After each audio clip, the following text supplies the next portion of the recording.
देवहूति को तत्व ज्ञान एवं मोक्ष पद की प्राप्ति। तृतीय स्कंद 33वां अध्याय।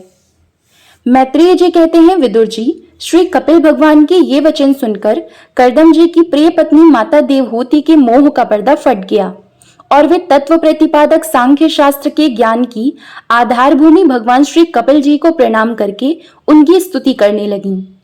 देवहूति जी ने कहा, कपिल जी, ब्रह्मा जी के आपके ही नाभि कमल से प्रकट हुए थे।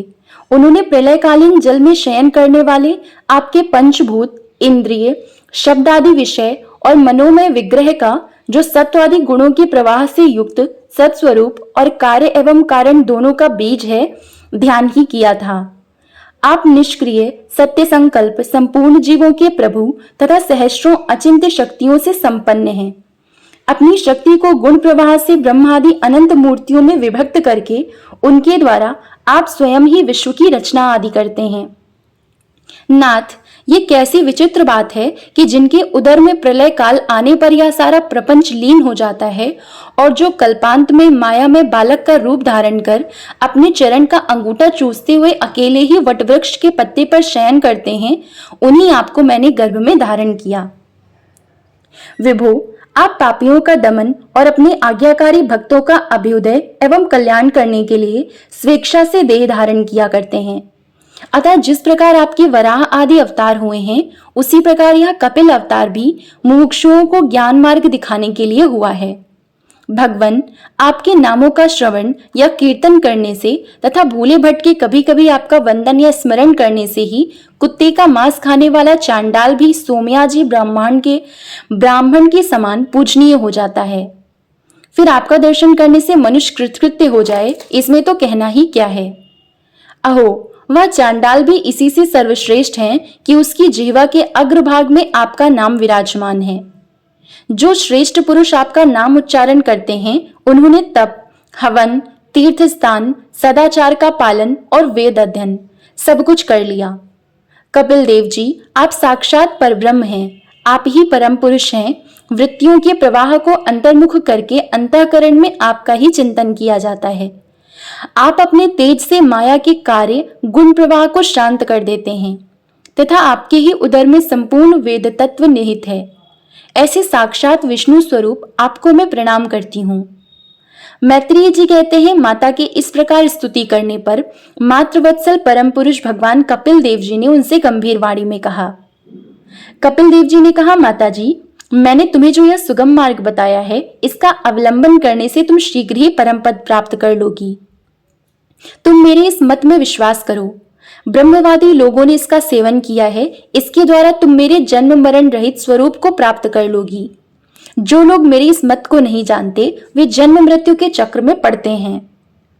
मैत्रेय जी कहते हैं, इस प्रकार अपने श्रेष्ठ आत्मज्ञान का उपदेश कर श्री कपिल देव जी अपनी ब्रह्मवादिनी जननी की अनुमति लेकर वहां से चले गए। तब देवहूति जी भी सरस्वती के मुकुट सदृश अपने आश्रम में अपने पुत्र के उपदेश किए हुए योग साधन के द्वारा योगाभ्यास करती हुई समाधि में स्थित हो गईं।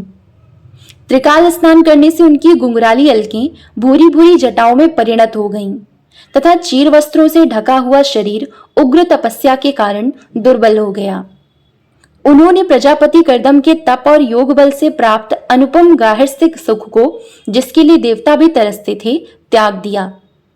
जिसमें दुग्ध फेन के समान स्वच्छ और सुकोमल शैया से युक्त हाथी दांत के पलंग, सुवर्ण के पात्र, सोने के सिंहासन और उन पर कोमल कोमल गद्दे बिछे हुए थे तथा जिसकी स्वच्छ स्फटिक मणि और महामरकत मणि की भीतों में रत्नों की बनी हुई रमणी मूर्तियों के सहित मणि में दीपक जगमगा रहे थे, जो फूलों से लदे हुए अनेकों दिव्य वृक्षों से सुशोभित था, जिसमें अनेक प्रकार के पक्षियों का कलरव और मतवाले भौरों का गुंजार होता रहता था, जहाँ की कमलगंध से सुवासित बावलियों में कर्दम जी के साथ उनका लाड़ प्यार पाकर क्रीड़ा के लिए प्रवेश करने पर उसका देवहूति का गंधर्वगण गुणगान किया करते थे और जिसे पाने के लिए इंद्राणियां भी लालायित रहती थीं। उस गृह उद्यान की भी ममता उन्होंने त्याग दी, किंतु पुत्र वियोग से व्याकुल होने के कारण अवश्य उनका मुख कुछ उदास हो गया। पति के वनगमन के अनंतर पुत्र का भी वियोग हो जाने से वे आत्मज्ञान संपन्न होकर भी ऐसा व्याकुल हो गईं, जैसे बछड़े के बिछुड़ जाने से उसे प्यार करने वाली गौ। वत्स विदुर, अपने पुत्र कपिल देव रूप भगवान हरि का ही चिंतन करते करते वे कुछ ही दिनों में ऐसे ऐश्वर्य संपन्न घर से भी उपरत हो गईं। फिर वे कपिल देव जी ने भगवान के जिस ध्यान करने योग्य प्रसन्न वदनार युक्त स्वरूप का वर्णन किया था, उसके एक एक अवयव का तथा उस समग्र रूप का भी चिंतन करती हुई ध्यान में तत्पर हो गईं। भगवत भक्ति के प्रवाह, प्रबल वैराग्य और यथोचित कर्म अनुष्ठान से उत्पन्न हुए ब्रह्म साक्षात्कार कराने वाले ज्ञान द्वारा चित्त शुद्ध हो जाने पर वे उस सर्वव्यापक आत्मा के ध्यान में मग्न हो गईं, जो अपने स्वरूप के प्रकाश से माया जनित आवरण को दूर कर देता है। इस प्रकार जीव के अधिष्ठानभूत परब्रह्म श्री भगवान में ही बुद्धि की स्थिति हो जाने से उनका जीव भाव निवृत्त हो गया और वे समस्त क्लेशों से मुक्त होकर परमानंद में निमग्न हो गईं। अब निरंतर समाधिस्थ रहने के कारण उनके विषयों के सत्य व्रत की भ्रांति मिट गई और उन्हें अपने शरीर की भी सुधि न रही। जैसे जागे हुए पुरुष को अपने स्वप्न में देखे हुए शरीर की नहीं रहती।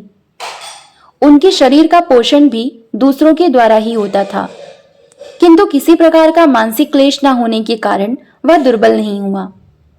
उसका तेज और भी निखर गया और वह मैल के कारण धूमयुक्त अग्नि के समान सुशोभित होने लगा।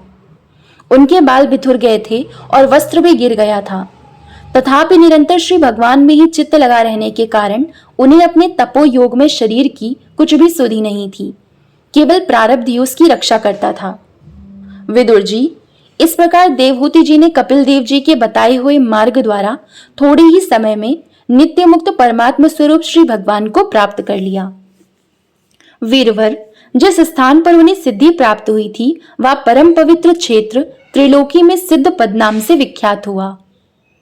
साधु स्वभाव विदुर जी योग साधन के द्वारा उनके शरीर के सारे दैहिक मल दूर हो गए थे।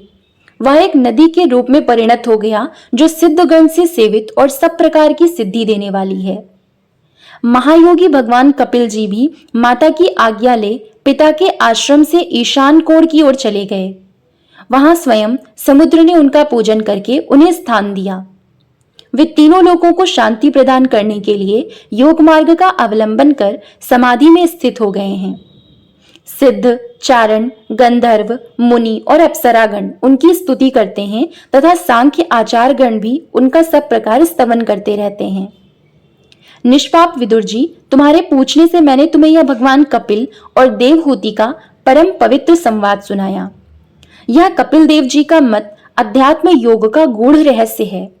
जो पुरुष इसका श्रवण या वर्णन करता है वह भगवान गरुड़ ध्वज की भक्ति से युक्त होकर शीघ्र ही श्रीहरि के चरणार विंदों को प्राप्त करता है।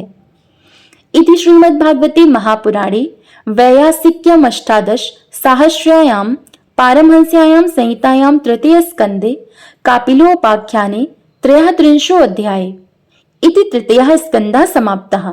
हरि ओम तत्सत्। ओम नमो भगवते वासुदेवाय। जय श्री राधे कृष्ण।